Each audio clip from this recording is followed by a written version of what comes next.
tuning in.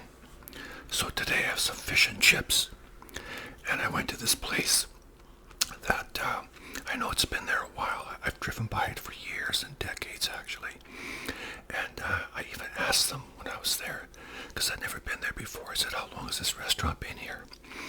And the lady said that her and her husband have owned it for the past 9 years, but it's been there for 40. And that kind of surprised me. I thought it was there for maybe 20 or 25, but anyways, I've been meaning to stop there for years and I never did, so but I did today. So anyways, okay, so we got some tartar sauce, some coleslaw, like those lovely french fries. I got 2 pieces of cod, and this looks very delicious, by the way. Got myself a Dr. Pepper.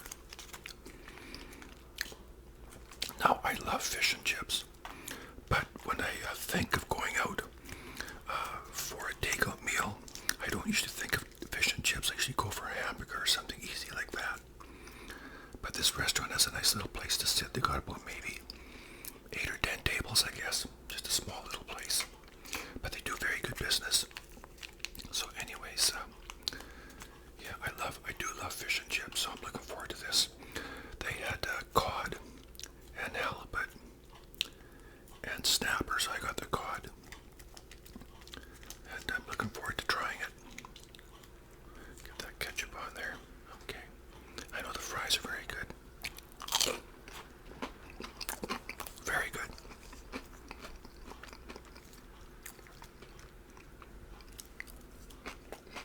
Oh.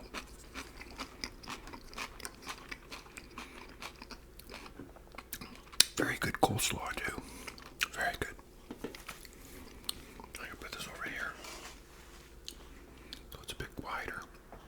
So I'm looking forward to biting into this. Wow, that's a big piece of cod. I'm very impressed with the size. So here goes.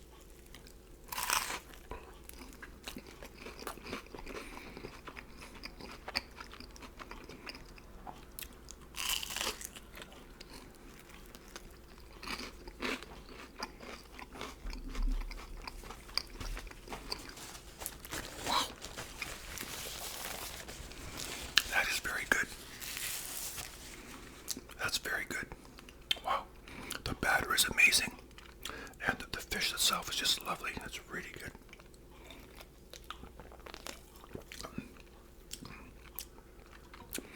I'll tell you what I think makes a good piece of, like some good fish and chips. I'll tell you in a minute. But first, I want to talk about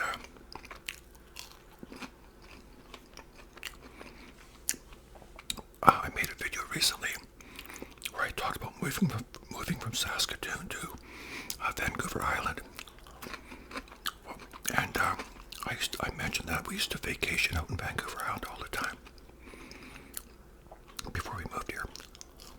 And one of those times when I was about 10, my cousin who's 13, him and his mom came along, my aunt, and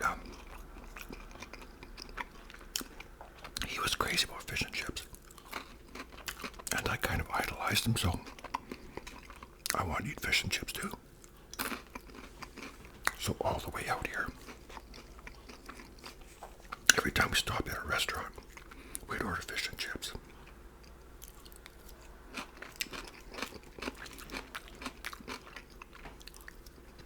That's good coleslaw. And it kind of irritated my mom after a while.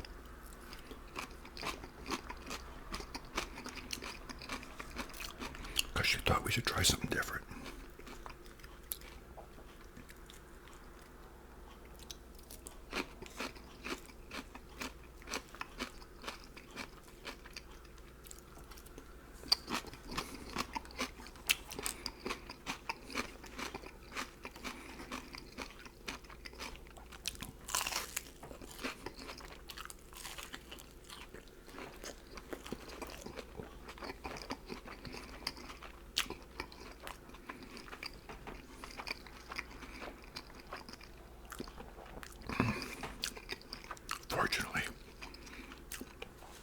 This restaurant is just around the corner. It's down about a block and a half to the intersection, and then you go left.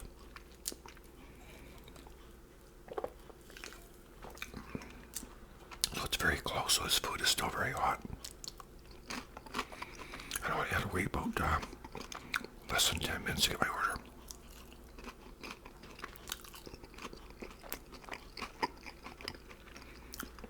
I'll try some starter on my fries.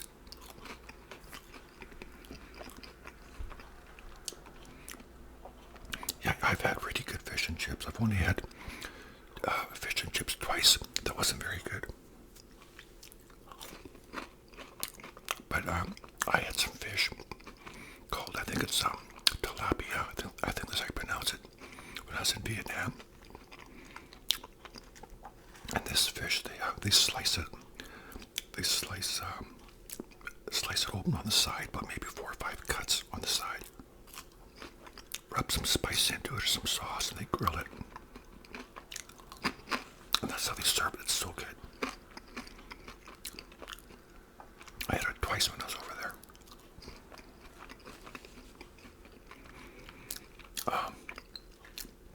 I've had fish and chips in England, and that was very good. They serve it with, they serve mine with mushy peas. I never had mushy peas before. It's a very good meal. Very good fish and chips. So anyways, some of the best fish and chips I had. I had fish and chips once. No, pardon me, it wasn't fish and chips, it was salmon. I had salmon in New York. That was very good. I had salmon in Rome. That was very good. Very good. And yet I've had fish here.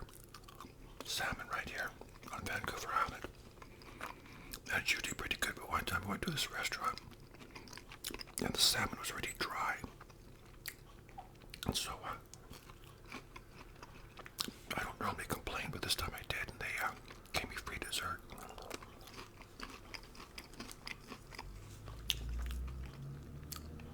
But one of the best fish and chips I did have was that about 10 years ago, I had to drive my sister to Victoria for some medical tests. And my mom came along, and we stopped, on the way back, we stopped midway in this small town at the White Spot restaurant, and I had fish and chips, and it was really good.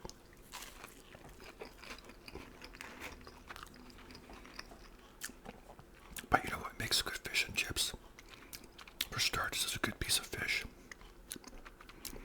And like I said, I've had cod, haddock, snapper, and halibut. I'm very happy having cod. Cod's my favorite. I like cod.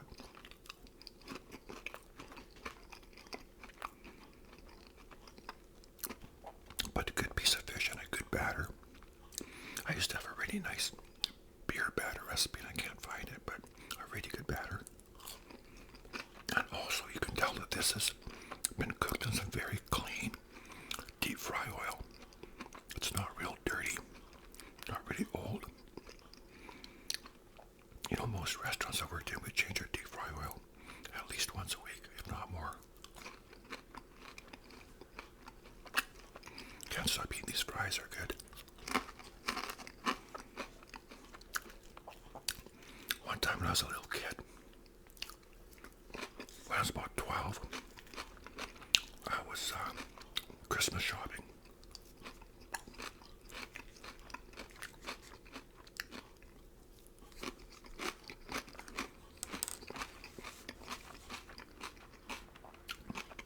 And I got a piece of, I went to this, to the mall, and I was at this, one of the big anchor stores had a, like a restaurant, like a sort of cafeteria style restaurant. And I went there, and I ordered fish and chips. I just wanted like the one piece of fish.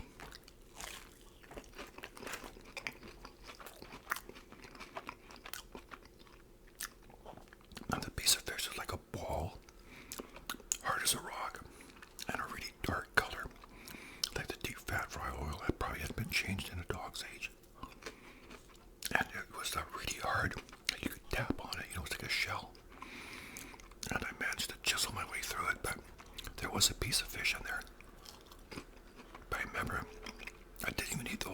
I was so disappointed. It was awful.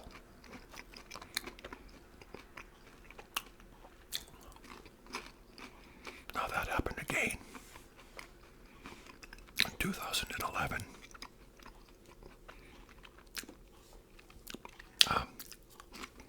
In 2011, I was on a dating site called Plenty of Fish. No pun intended. And I'd met this lady on there, and she lived in another town close by. Well, not really close by. You had to take a ferry to get there, but wasn't really far away. Her name is Janet. And the name of the town is Powell River.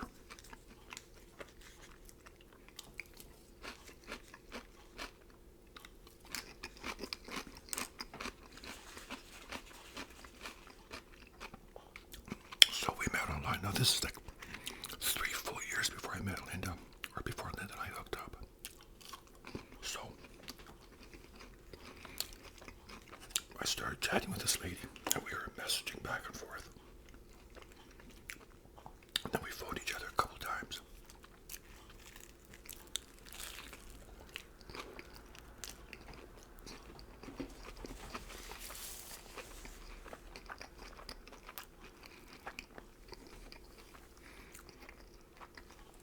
That is so good.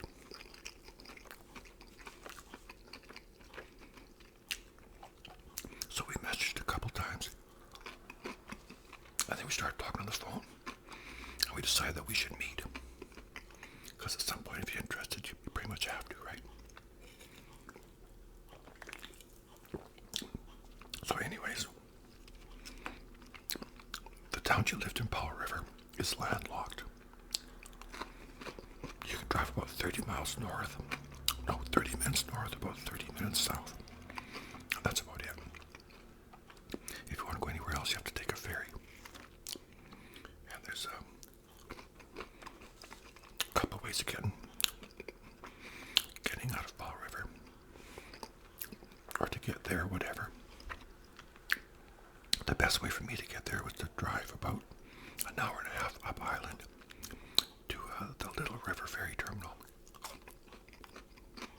And from there, I caught a ferry, which is about maybe an hour and 20 minutes. Beautiful ride in the summer. You see a lot of orca, a lot of porpoise and that sort of thing. I've seen gray whale or humpback whales. A beautiful ride in the summer, but in the winter, if it's stormy, wow, that's scary. And actually, sometimes when it's really stormy, they will cancel ferries, and when they do, that's usually the first run to go down.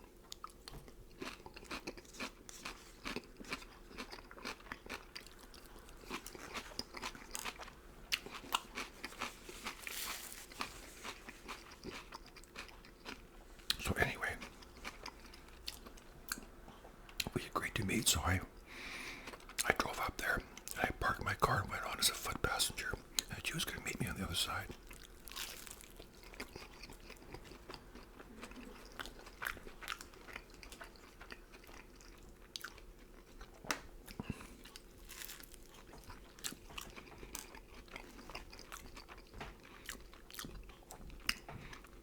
So I get to the other side, and I get off, I start walking up the hill, and I see her, and she's waving at me.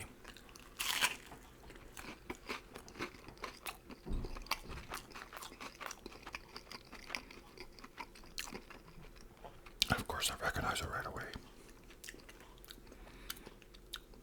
So we get in the car, and we start driving a bit.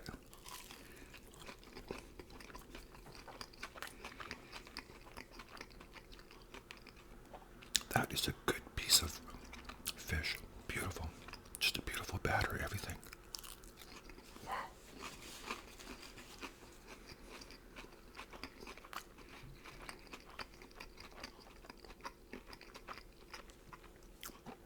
Now the ferry that I got on was about, I think it was a 10 o'clock ferry, somewhere around there. So I got there around 11:30, and she said, well, we should just go for lunch first, and then we'll go to my place and, maybe go for a walk or something. I thought, sure.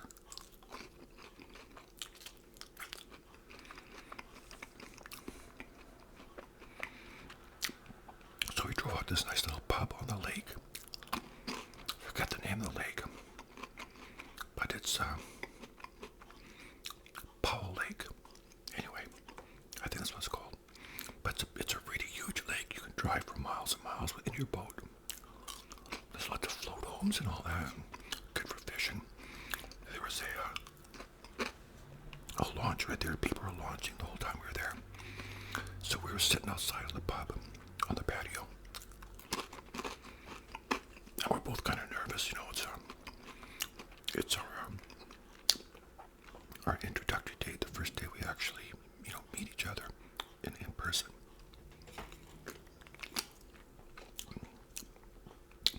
So she says she wanted to have some kind of a salad. She said, "What are you gonna have?" I thought, I'm gonna have the fish and chips. So I had the fish and chips, 2 pieces. And when it came, they're about the size of this piece, but really, really dark. Just like that piece I described earlier when I was a kid. Really dark and really hard. And I thought, actually, they're about as dark as these fries, or darker, probably, as dark as that one. Or darker. Once again, I almost needed a reciprocating saw to saw through it, but I started eating. And it tasted quite greasy, wasn't very, all that great. I can't remember what the fish was like inside.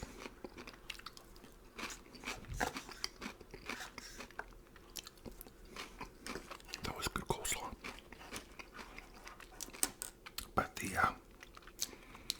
batter was it was really hard, and I'm sure they hadn't changed the deep fry oil since 1982. I mean, it was really, really dark.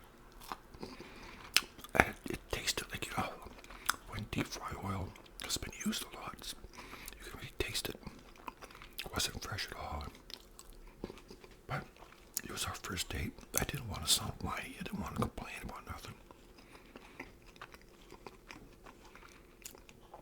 So I didn't say anything. So I drank my beer and I ate both pieces of fries, everything. And then we sat there for a while, then we decided to leave. So we're walking towards the car. I'm starting to feel kind of sick. Because, grease and oil kind of upsets my stomach if there's too much, right? And that fish, the batter was really thick, almost like 1/8 of an inch thick. That's what it seemed like. It absorbed all this oil, right? So I started to feel kind of sick. And I thought, oh no. Here we are, meeting for the first time, and I feel like I'm going to throw up. So she was not aware of that I was not feeling good. So we started driving. Now to get to her place is about a 15-minute drive. Not a very big town. But she's giving me the dime tour. She's driving by the hospital where she works. Show me this, show me that. We drove by Canada's oldest and still operating movie cinema. It's still going. Anyways,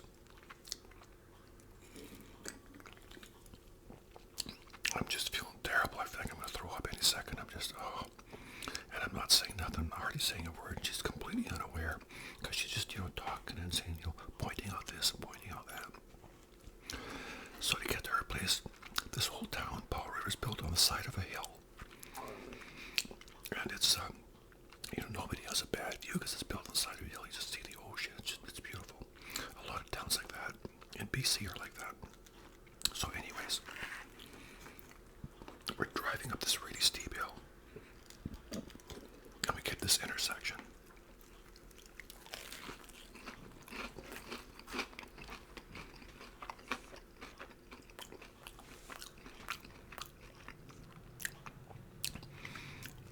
And this intersection, the main road goes this way. And we're stopped like that. So if you drive up there, the light's always red until you stop there, then it changes. But it's always green because this road is very busy. So the light's red. And I'm thinking, oh my gosh, I'm gonna throw up any second. And like I said, she's completely unaware. And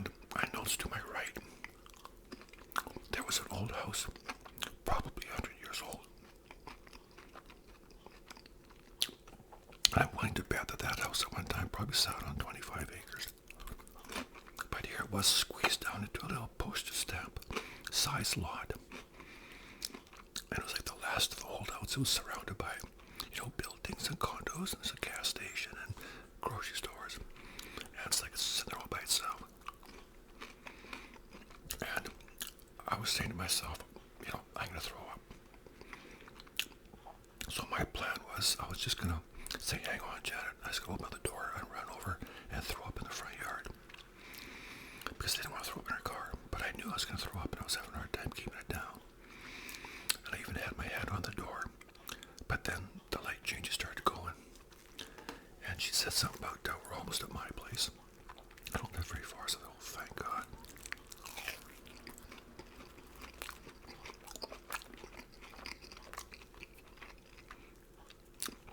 So we get to her place. I asked for a glass of water. And I think I said that the French fries maybe Thursday or something.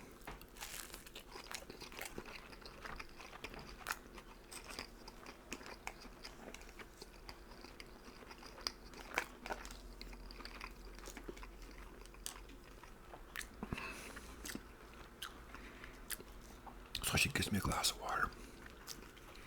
And I start drinking, and then I start to feel better.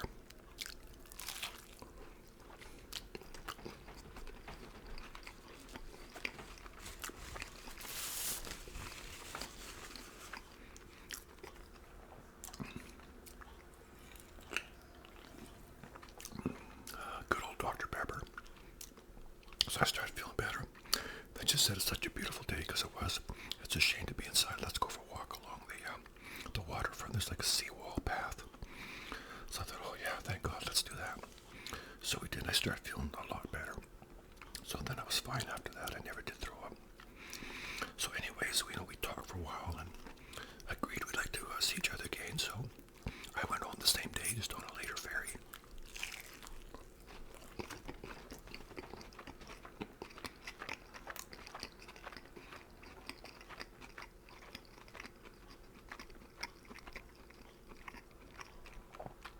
So I never said nothing to her.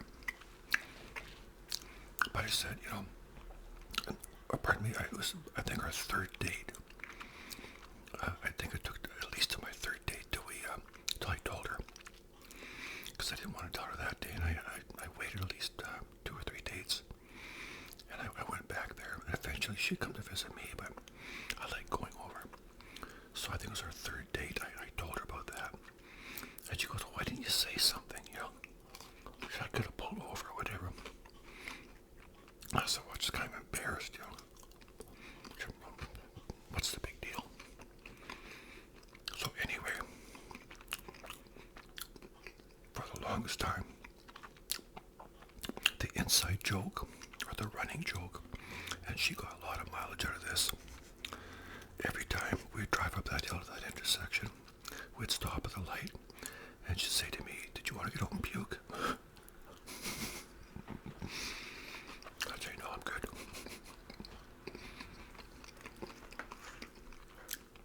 So anyway, we dated for about a year and a half, and we realized that we enjoyed our time together, but we didn't really have a future because she wasn't going to move over to where I lived. And I wasn't going to move to where she lived. So we called it quits. It was very, very friendly. We had some good times. We went to New York. That's where I had that salmon. We did 3 trips to Victoria, overnighters, so that we had a lot of fun together. She was a lot of fun to be with. She had run marathons. She did a marathon in Barcelona. She did the New York Marathon and the Boston Marathon. So she was very good at that. Then she injured herself. So she couldn't run anymore.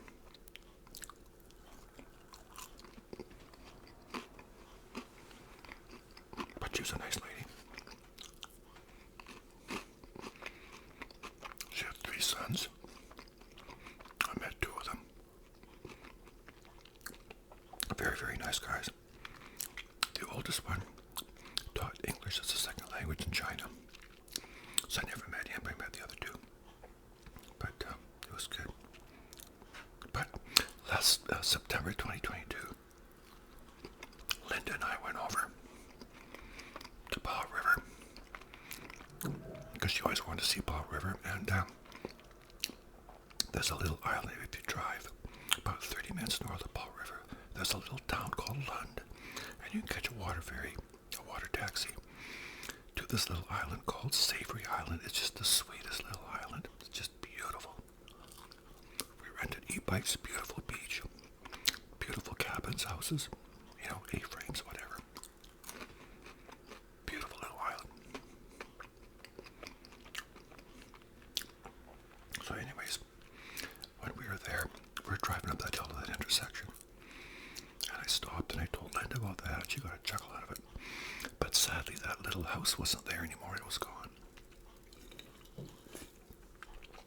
I guess they must have sold out and somebody bought it. And just a vacant lot. But, you know, that's excellent fish. You know, it's funny. I think expectations have a lot to do with how much you enjoy a meal.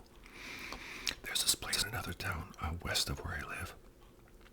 One of my co-workers, two of my co-workers, the maintenance man and one of my fellow chefs, were always going on about this restaurant.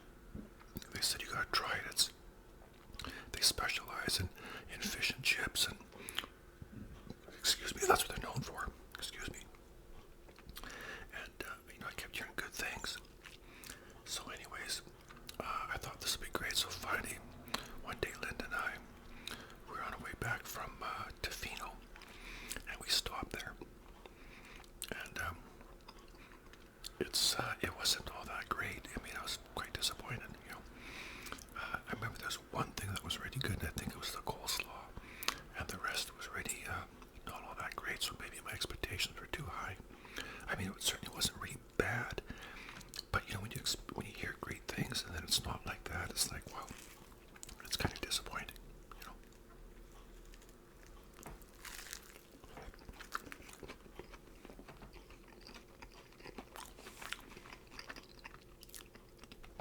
Because like that time I stopped at the White Spot, I wasn't expecting decent fish at all, and it was really good fish and chips, so it all depends on your expectations. But you know, my dad, he was put on this planet for one reason only, and that was to fish. That guy, that's all he thought about was to fish, fish, fish. He was just constantly fishing. Every minute of the day, he'd be fishing. And back in Saskatchewan, on those little lakes, all you needed was a small boat, and he always had a small boat. So we'd go out there from morning till night. Oh, and back in those days, we had those big puffy life jackets, those big green things, like a couple of pillows sewn together. And you'd be out there, you'd be like this, trying to, you know, with your fishing rod like that, right? Up and down, up and down. You know, the life jackets nowadays are more like vests, you know, like a nice comfortable vest, but those ones are huge, and they're up to your chin, you could barely move, you know. So anyways, very uncomfortable, but, you know, he could fish morning till night, rain or shine. If it was drizzling away, he didn't care. But, you know, I don't mind lake fishing. It's fun when it's, when the weather's nice. I'm kind of a fair weather fisherman. I got friends, I'll go out there and it's just pouring down rain. They're happy as clams, but I prefer to be decent weather. But he was always looking for a fishing buddy. And of course, on the weekend, if he said we're going fishing, you know, we were going fishing. I had no choice. And my oldest sister, no, one of my sisters once said, if you set foot in that boat, you're there for life. And I think what she meant was the minute you agree to go fishing, he expected you to go fishing all the time. But he was an excellent fisherman. There was a lake, and he used to catch pickerel. A lot of people call pickerel walleye or pike. I don't know if it's all the same fish, but people use those three different, you know, those three different words to describe the same fish, or similar. So anyways, your average pickerel is a few pounds. In 1966, he hauled out a 22-pound pickerel, which was unheard of. I mean, a 22-pound salmon is one thing, but a 22-pound pickerel, like a lake fish, unbelievable. And so he has a picture in the paper. I think that record was eventually broken about 20 years later, but it stood for a long time. He was quite proud of that, and rightfully so. But there's a picture of him and my older brother in the newspaper where he's holding that fish. He's just holding like that, right? Big. But lake fishing is nice. You go out there, you catch. It's so simple. You need a fishing rod and a lure. Something easy like a red and white spoon or a worm or some bait or whatever. And you just sit there and you catch fish. It's so pleasant. You know, you just cast and fish or troll if you want. Dad liked to troll sometimes. But it's just so easy, you know. And then you'd catch them, clean them, and eat them right away. All within the same day, sometimes within hours. That's fresh fish.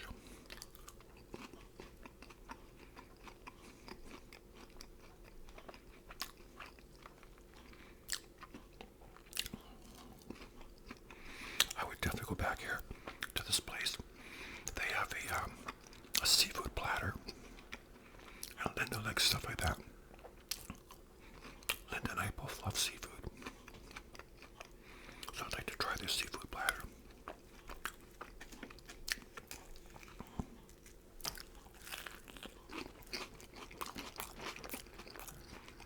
Wow. That batter is beautiful. Excellent.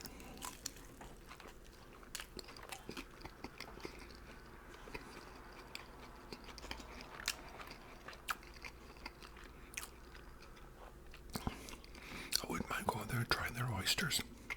I love oysters. I still remember the first time I ate an oyster. Once again, when I was about 8 or so, or thereabouts, we were coming out from Saskatoon out to the island, and we're on the ferry. And back in those days of ferries, they actually had waiters. Now you just go up there with your tray, like a cafeteria type thing, but they had waiters and tablecloths, and the guy'd come along, take your order.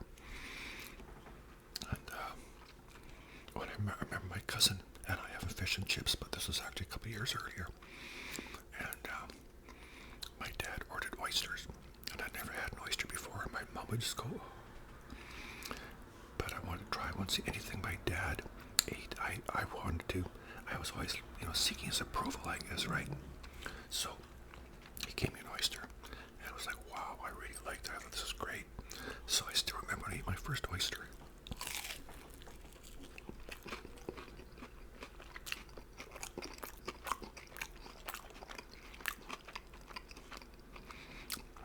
I know, what a thing to remember, but it was good.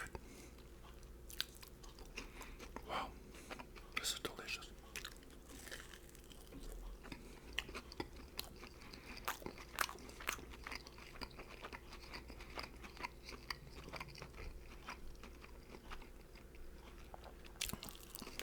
Wow.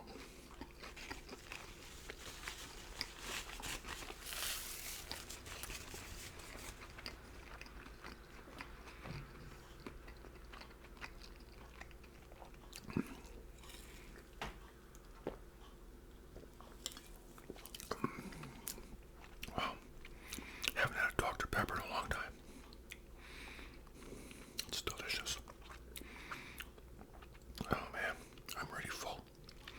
When I saw those fries, I thought, wow, I'll be here for a while, but once I started eating them, I couldn't stop.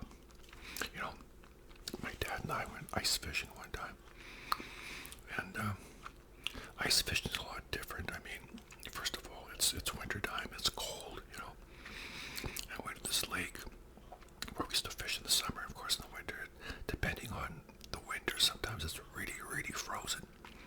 Other times not so much, so it's dangerous, but this is one year where it was really frozen, so my dad, he had been ice fishing before, and so he took me with him, and we went there, and the guy that looked after all the cabins, like the caretaker, was Ivan. He was like an old grizzled guy. He called himself Ivan the Terrible. And my dad would say, "Hi, Ivan, how are you?" You go, "Terrible." He always pretended to be kind of, grumpy, but he wasn't, It was just kind of his shtick, kind of. But he used to give me lifesavers and stuff. So anyway, excuse me. I think he had like some kind of an auger type thing that he would drill holes for people. If you didn't have a tool to drill your own hole, you drill your hole. Like you don't drill for a fence post. You need to have an auger and dig a hole with it. Nowadays, people have all kinds of power tools to do it, but back then, this is back in the 60s, and he just did it manually. And so he dug this hole, maybe about that round, not very big. You could definitely get a fish through there. So my dad brought some lawn chairs, we sat there. And it's actually, it was interesting for a while, but then it gets boring because you're sitting there. And especially not catching any fish. And it's cold. If you're playing hockey or something, you're moving around, you warm up very quick and you forget all about the cold. But when you're just sitting there in a lawn chair, it's like, oh man. But we got a few fish, so it's kind of nice. But it's interesting. You just sit there and you feel, you start reeling it in. It comes up through that hole, and it's pretty cool. It's pretty different. But yeah, we got a few fish, so we packed it up and went home. But ice fishing was just really not my thing, because like I said, it's you just sit there on that ice, you're not moving around. It's cold, in the summertime it's beautiful, the weather's lovely. What's not to like, right?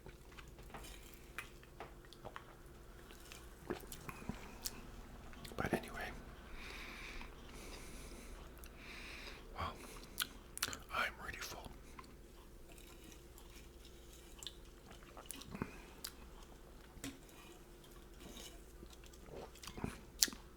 Both my boys love fishing. They really like fishing. The oldest boy doesn't get to fish as much as he used to because he's in Vancouver, but my youngest boy, who lives here, he goes fishing a lot in the summer with some of his co-workers and that sort of thing. I no longer have a boat anymore, but he used to go crabbing a lot too. He'd take his crab traps down to the docks downtown and catch crabs down there, and they have to be legal size. If they're too small, he just throws them back, but he never kept any anyways because he just enjoyed catching them, and he didn't like eating them for some reason. But they used to really stink up the house. We'd cook them outside, like on a camp stove outside, because they would just stink up the house too much. Actually, my oldest boy used to work at a fish processing plant, and oh man, he'd wear these big long aprons. He had to supply his own boots and coveralls, but they supply you with an apron and gloves and all that. We'd pick him up from work. I think he was about 16 or 17, and he just reeked. We'd make him hang his clothes and his boots outside, because I was like, oh my gosh, and we'd get him in the car. I had my van back then. We'd take a sheet and put the sheet over the seat so you could sit on it, because his clothes just reeked. But yeah, that was one of the fish processing plants. But this past Christmas and the Christmas before, my youngest boy, he got me some smoked salmon from this cannery in town. They've been around for years. It's a family operation, been around for years. They're actually very well known, and their smoked salmon is just excellent. So he got me some smoked salmon, so I was eating some of that. I still got 2 more packages to go, so anyways, I got lots of salmon to eat. Well, anyways, my friends, I am stuffed, so I hope you found this video relaxing.